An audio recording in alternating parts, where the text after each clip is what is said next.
All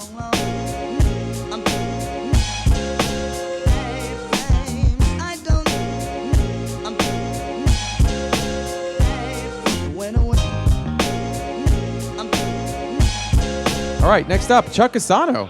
Hello, Ray. Chuck, how are you? Good. How are you? We come full circle. See, I mean, Chuck Casano founded and is the owner of Pitaya Plus, which markets a line of Pitaya products. And a long time ago, you had a ready-to-drink beverage called Pitaya Plus, and it was a super premium juice, which you since discontinued. But it wasn't super premium enough. It wasn't super premium enough. But you were a participant in New Beverage Showdown 1.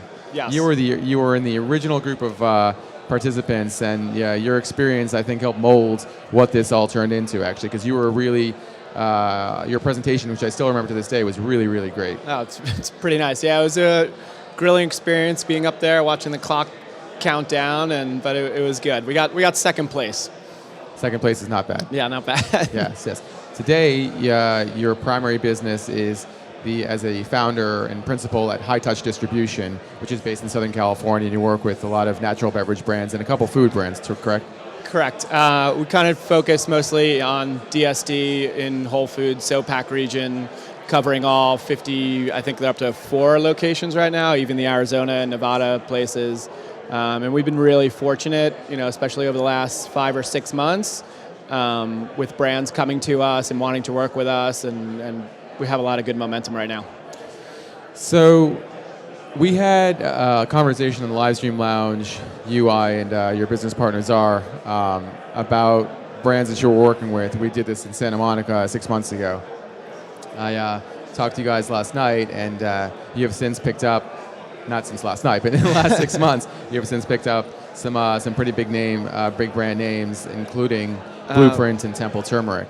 Yeah, and even Lucky Jack, the nitro coffee as well, and it's just been great. These are exactly the people we want to be working with, and all we're really doing is fixing things for them. They've struggled with distribution, mostly voids in their sets, and our guys are in the stores, every day, and they're filling these voids, and it's these little things that are keeping these brands happy. But nobody else is really doing it in our territory, and we're making it happen for them. And these brands are coming to us, and we're, most of the time we're welcoming with open arms, and, we love brands that have holes in them, because that's what we do, that's what we do best. You mean holes in their distribution footprint?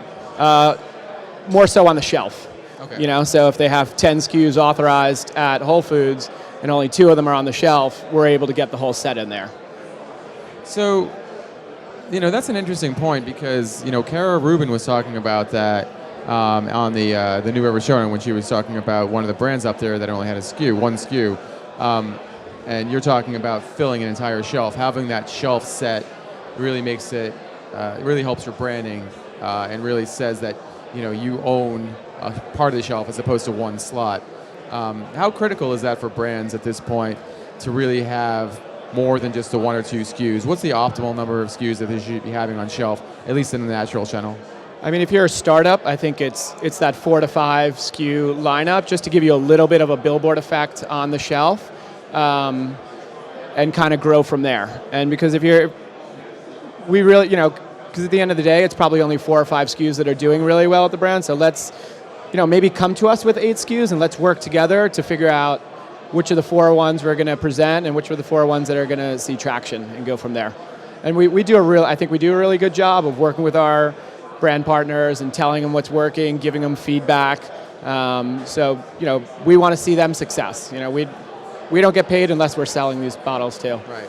So Blueprint has undergone a brand revamp, and you said these are brands that are coming to you, correct? Correct. Did Blueprint approach you? Okay. So, what do you think about what they were doing in terms of, sort of shrinking their package, or almost creating an entire new line that's a little bit more conventional, a bit more mainstream, in addition to getting into some more esoteric things like drinking vinegar, and not necessarily esoteric, but also kombucha.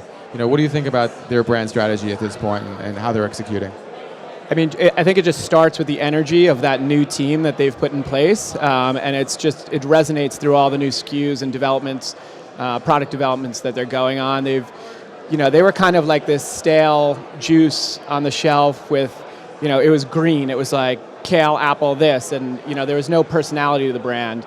They've started naming their juices, giving them more personality, like relating to more customers, and then throughout the line extensions of like the drinking vinegar tonics, I think they're building, they've totally gone away from that cleanse, and it's kind of like this whole nutrition thing, and I think it's working. We're very young with them. We're probably maybe 3 weeks of working with them, but we're seeing some really good movement already initially. It's interesting that you say it got kind of stale, because when Blueprint's pack first came out, that ingredients on the front, the very simple minimalist ingredients, it was lauded as, wow, this is really innovative, an innovative way of presenting your brand. But I guess in the cold pressed juice category, because it's so fast moving and fast growing, sometimes a shake-up is important.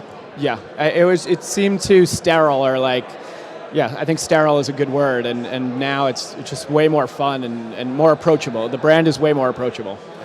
And one of the other brands you work with is Genius Juice, which is interesting. So Genius Juice came out, and they were really, it's a coconut milk-based line of beverages, and for a long time they were HPP'd, and they recently made a decision to stop HPPing and go to pasteurization. What have you seen? Has that had any effect on sales? Has that had any effect on branding with their customers and their consumers? I think they did an amazing job of not losing anything on their flavor profile, and I mean that is one of my favorite brands that we have in the warehouse. Like my 2-year-old daughter almost drinks it religiously, and it's just they haven't. Answer your question quickly. They haven't lost any velocity by going away from that raw thing. So, I think their core consumer just liked the ingredient. I think that's what they're going for.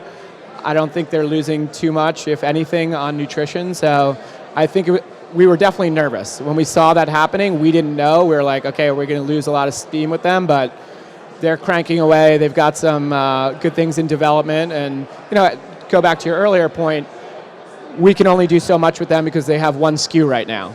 We can get them, we fight for triple, quadruple facings for them, but now that they're in product development, they're going to relaunch some other SKUs and stuff like that. And we've done a ton of work with them of giving them feedback. They did have some other SKUs that weren't, we went through 2 bottle transitions with them, and now they're in that 12-ounce, sweet spots that Daily Greens and Shauna was talking about, and I think that's kind of where everyone's going right now. So you've seen a lot of brands here at the show, and you've seen a lot of sort of emergent trends, I would say, from just the number of brands participating in categories that are still tiny, but you can tell that brands are seeing some white space in them. What are you seeing as opportunities in white space in some of the categories that are out there today? I mean, I think, beyond beverage, it's just like fresh is king. The only place growing at Whole Foods right now is the perimeter of the grocery store. So it's thankfully we're operating in that perishable space. Like our whole supply chain is refrigerated and everything like that, and that's the innovation that Whole Foods is asking for. Our main customer.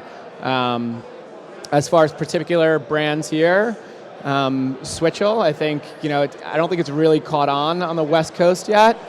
We're kind of like monitoring that, just keeping an eye on that to see how that would do. I just had my first sample of it a couple minutes ago. I thought it was going to be a lot harsher on the gut, but totally drinkable. So I think gut health is always going to be important. Very interesting stuff. Chuck, it's always great talking to you. I really appreciate the time, and hope you enjoy the rest of the show. Appreciate it. Thank you. All right, thank you.